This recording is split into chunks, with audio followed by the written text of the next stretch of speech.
Hello, I am Lisbeth, and I am behind Inspiring Woman.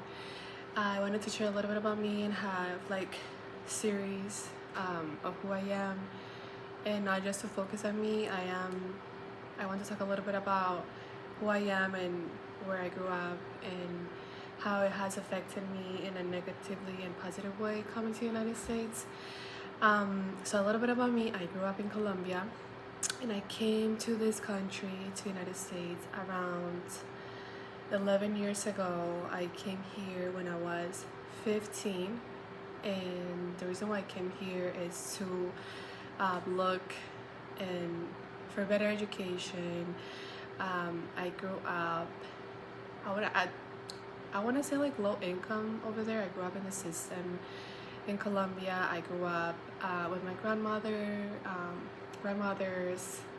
both of them, uncles, aunts, and finally I came here because my situation was very unstable, not only for me, but my mother also had three different kids. Like, I'm the middle one, and the first one, he's older than me, and the three of us from different dads. So my dad came here in the 1998, and he left her when she was pregnant with me. And then she was I wouldn't say very mature at that time, so she was in parties, and let's just keep it at that, very mature, and she wasn't able to be a mother for her three kids. So we were in the system with grandmothers, friends, everywhere.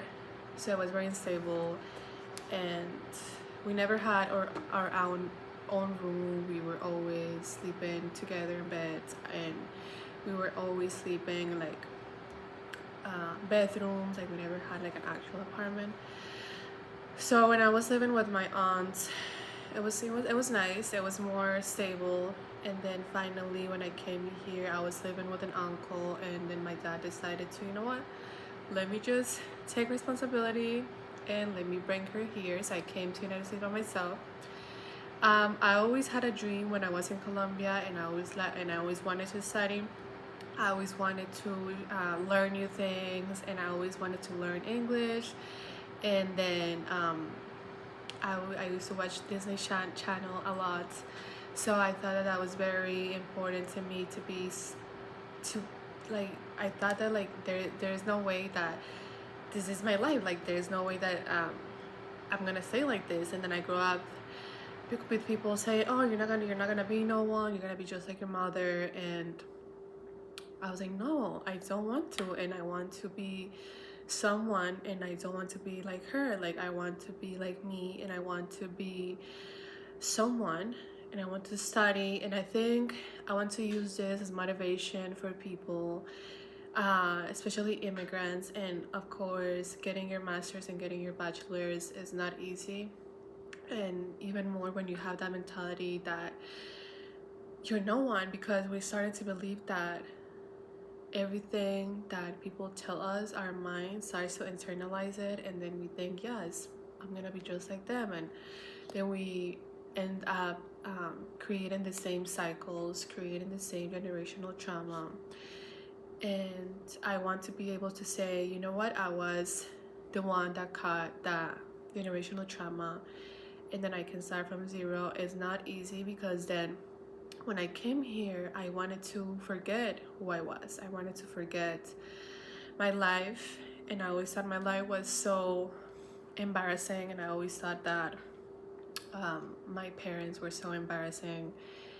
And I thought that, how could they do that? Like, how could you do that to a child? Like, why would you bring a child to the world if you're not capable of providing? So I was always embarrassed. So I have two names, and then my family always called me for my middle name. And then I was like, you know what, like, I don't want to use a name, because I started to have that intersectionality that this name means this. And I started to use my first name, Lisbeth, and then I forgot, and I literally just put my trauma in my past somewhere really deep in me, and that's what happened. So it took me a couple of years to say you shouldn't feel embarrassed of your past, you shouldn't feel embarrassed of who you are, and you shouldn't feel embarrassed of your history, because it's really important to embrace who you are, and it's really important to embrace who you want to be, and just embrace that to your children and embrace that to your inner child. So I think trauma is very important, because I think now doing social work, I really want to focus in trauma informed care and healing your inner child, and then finding that motivation in your life to be someone, and to find joy in the small things. So that, just to start with, it's not easy to find the motivation to go to class or read a book or go outside to do something. So I understand that, and finding the motivation, it's not easy. Finding and loving yourself after having a very traumatic past is not easy, but it's not impossible. And you don't always are gonna have people supporting you, or people that are gonna be cheering you, and that's not gonna be the case. So I want to tell you that it's okay, because it's true what they say, that you only have yourself, and when you're lucky, you have someone else. So just wait for that, because I did find people that care about me, and I was able to find myself again. So for this 10-minute video, just that, then we can have more videos and different conversations of you, and how you can overcome challenges, and how you can be authentically you, different ways. Because one, let's just say that we are all different people, and that maybe that things that work for me are not gonna work for you, and that's totally okay.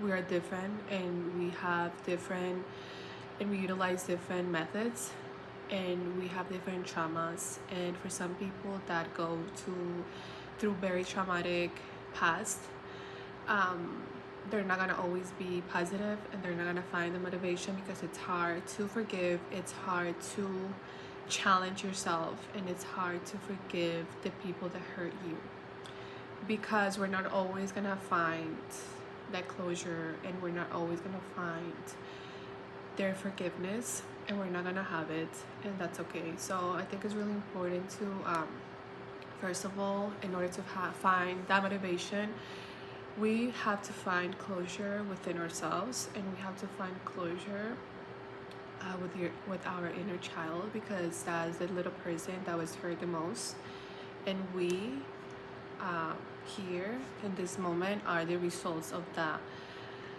So I think it's really important to just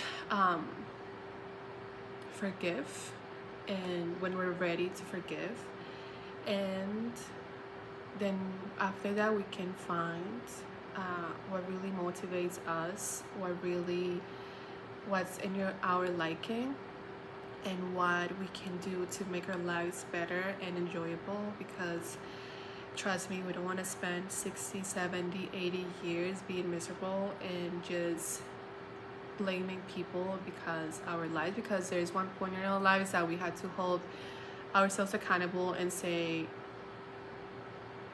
yeah, like, it's time to turn the page.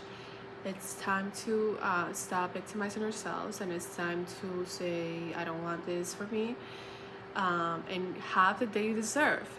Seriously, have the day you deserve, and be that person that caused that generational trauma. So I really hope that you liked this video. If you liked it, please liked it. This is my cat.